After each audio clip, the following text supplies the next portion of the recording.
नमस्कार। धनबाद जिला के कतरास के रहने वाले सचिन सिन्हा ने उत्तर प्रदेश के वाराणसी में आयोजित काशी कवि कुंभ सम्मेलन में हिस्सा लेकर हजारों लोगों के बीच अपना जलवा बिखेरा। इस भव्य कार्यक्रम के आयोजनकर्ता मातृभाषा हिंदी संगठन के कुमार लक्ष्मीकांत जी, निर्भय निर्वाण जी, मधुसूदन जी, धर्मराज जी, सुभाष आर्य जी, प्रीति कुमारी जी आदि सदस्यों ने कवि सचिन सिन्हा एवं अन्य कवियों को अंग वस्त्र तथा प्रशस्ति पत्र देकर सम्मानित किया। सचिन सिन्हा ने बताया कि इस 2 दिवसीय विशाल कार्यक्रम का आयोजन काशी सेवा समिति के पंडित मदन मोहन मालवीय सभागार वाराणसी में हुआ, जिसमें झारखंड, बिहार, छत्तीसगढ़, उत्तर प्रदेश, मध्य प्रदेश, राजस्थान, दिल्ली, हरियाणा, पश्चिम बंगाल आदि देश भर से 201 कवि शामिल हुए।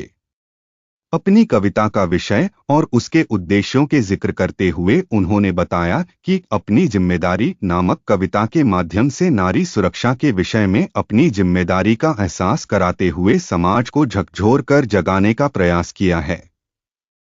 दूसरी कविता, जिसका शीर्षक जीवन है, के माध्यम से व्यक्ति के जीवन में आने वाले उतार चढ़ाव का वर्णन और उसका सुंदर चित्रण करते हुए जीवन को सकारात्मक रूप में परिभाषित करने का प्रयास किया। इस कार्यक्रम में मानद सदस्य के रूप में वाराणसी विकास प्राधिकरण के अम्बरीश सिंह भोला उपस्थित थे। इसके अलावा मुख्यमंत्री योगी आदित्यनाथ के सहयोगी रितेश राय, अंतर्राष्ट्रीय हास्य कवि चकाचौंध ज्ञानपुर, काशी विश्वनाथ मंदिर के मुख्य कार्यपालक अधिकारी विश्वभूषण मिश्रा, आदर्श ब्राह्मण फाउंडेशन के राष्ट्रीय अध्यक्ष सह भारत विकास आयोग के संयुक्त सचिव आशुतोष उपाध्याय, मशहूर हास्य कवित्री पूनम श्रीवास्तव, झारखंड लेखक संघ के अध्यक्ष चंदन प्रजापति आदि नामचीन लोग उपस्थित थे।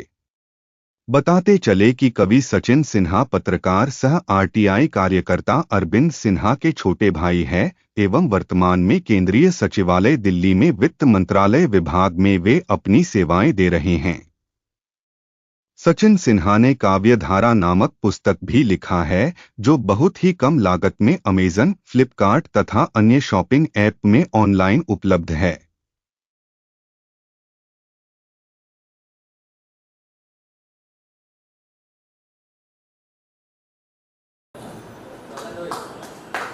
यहाँ उपस्थित मंचासीन अतिथिगण, संचालक महोदय और साथी कविगण, सभी के सामने मैं अपनी प्रस्तुति देना चाहूँ।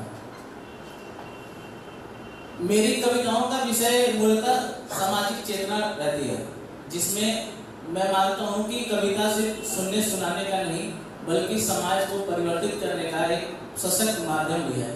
अगर आपकी कविताएं सही दिशा में होती है तो आप समाज परिवर्तन भी कर सकते हैं। मेरी कविताओं में आपको सकारात्मकता और समाधान केंद्रित कविताएं और वैसे ही आपको संदेश मिलेंगे जिसमें समाधान की चर्चा होती है।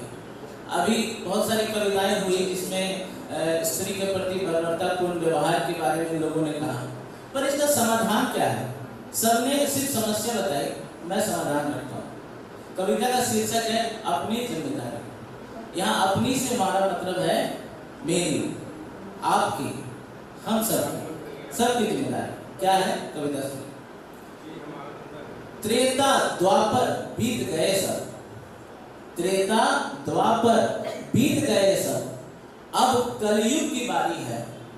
त्रेता द्वापर बीत गए सब, अब कलयुग की बारी है। नारी स्वाभिमान की रक्षा अपनी जिम्मेदारी। मैं चाहूंगा कि जब मैं ये लाइन कहूँ नारी स्वाभिमान की रक्षा, तो अगली पंक्ति आप हमारे साथ हो रहा है, अपनी जिम्मेदारी है, क्योंकि आपको ये जिम्मेदारी का एहसास होना चाहिए। त्रेता द्वापर बीत गए सब, अब कलयुग की बारी है। नारी स्वाभिमान की रक्षा अपनी जिम्मेदारी है। अब न आते राम धनुष ले, अब न आते राम धनुष ले, न आते हनुमान है। अब न आते राम धनुष ले, न आते हनुमान है। दसों दिशाओं में बैठे हैं, कई रावण सीना तान है। परिस्थिति देखिए, अब न आते राम धनुष ले, न आते हनुमान है। दसों दिशाओं में बैठे हैं, कई रावण सीना तान है। लाज बचाने को सीता की, लाज बचाने को सीता की, करनी हमको तैयारी है, नारी स्वाभिमान की रक्षा अपनी जिम्मेदारी है। द्रौपदी के चीरहरण को, अब हम त्रेता से द्वापर में आते हैं। द्रौपदी के चीरहरण को अब उठते कितने हाथ हैं? द्रौपदी के चीरहरण को अब उठते कितने हाथ हैं? कौन भला रोके दुशासन को, अब न केशव ही साथ है। द्वापर में तो भगवान केशव थे, नारायण थे, जिन्होंने द्रौपदी के सम्मान की रक्षा की। अब केशव नहीं है तो सुनेंगे, और दुशासन भी अब एक नहीं कई हो गए हैं। तो द्रौपदी के चीरहरण को अब उठते कितने हाथ हैं? कौन भला रोके दुशासन को, अब न केशव ही साथ हैं। खुद ही अर्जुन बनकर हमको, खुद ही अर्जुन बनकर हमको, करना समर ये भारी है, नारी स्वाभिमान की रक्षा अपनी जिम्मेदारी है, अपनी जिम्मेदारी है। अब त्रेता द्वापर देख लिए, अब कलयुग में आ गए। कलयुग का प्रभाव बढ़ा है, मानव बना है अब शैतान। कलयुग का प्रभाव है, कलयुग का प्रभाव बढ़ा है, मानव बना है अब शैतान। देख दुर्दशा मानव जाति की, पशु भी देखो है हैरान। हम पशु से भी नीचे गिर चुके हैं। कलयुग का प्रभाव बढ़ा है, मानव बना है अब शैतान। देख दुर्दशा मानव जाति की, पशु भी देखो है हैरान। अब कलयुग है, तम का युग है, तम माने अंधेरा।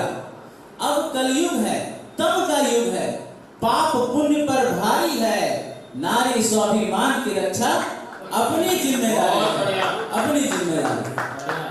तो अब करें क्या? समाधान क्या है इसका? समाधान सुनिएगा। दुष्टों दैत्यों राक्षसों को, मैं किनको दुष्टों दैत्यों राक्षसों कह रहा हूं सभी जानते हैं। दुष्टों दैत्यों राक्षसों को मिलकर दे दो ये पैगाम, दुष्टों दैत्यों राक्षसों को मिलकर दे दो ये पैगाम, नारी स्वाभिमान की खातिर अब होगा भीषण संग्राम। बहुत बढ़िया, बहुत सुंदर।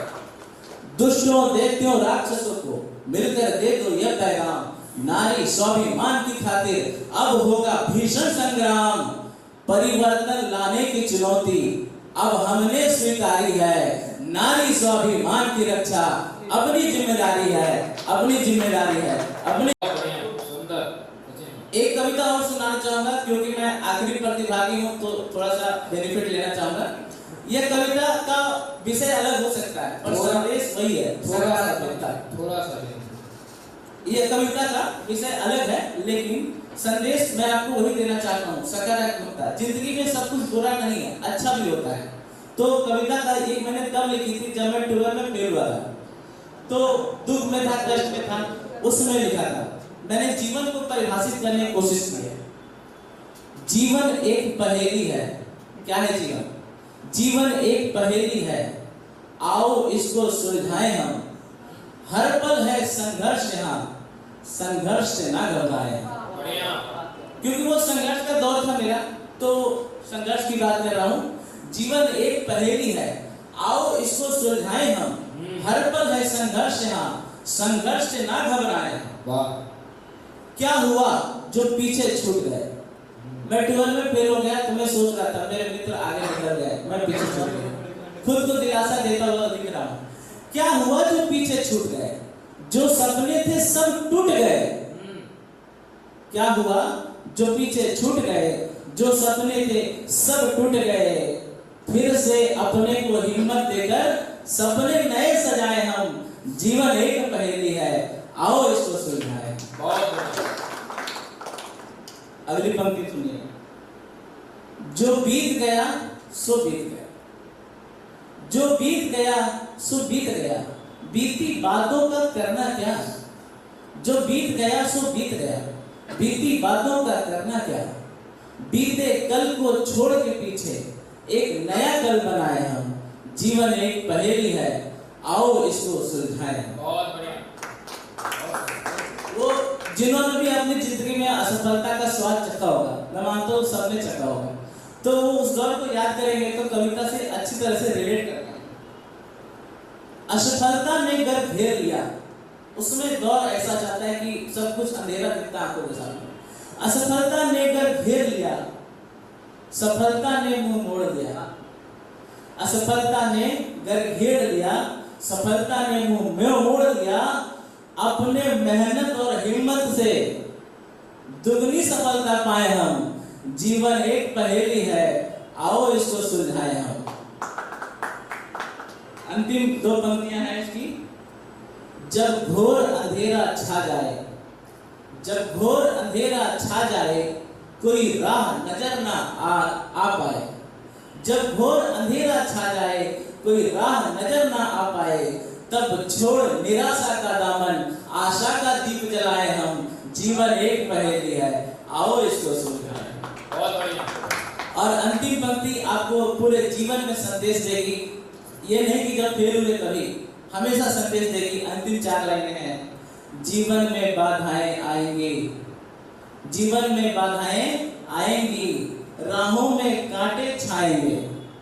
जीवन में बाधाएं आएंगी, राहों में कांटे छाएंगे, तब अपने हिम्मत और मेहनत से, अपने हिम्मत और मेहनत से कांटों में राह बनाए हम।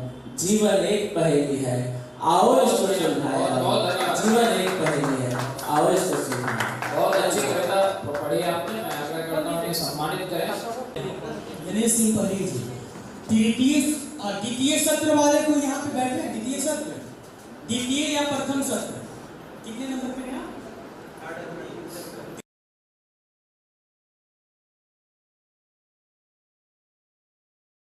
द्वितीय सत्र में द्वितीय प्रथम में कोई बचे हैं? अब अगर वो आते हैं तो उनका न आज काव्य पाठ होगा न कल हो पाएगा। जो रिपोर्टिंग टाइम नहीं मानेंगे उनके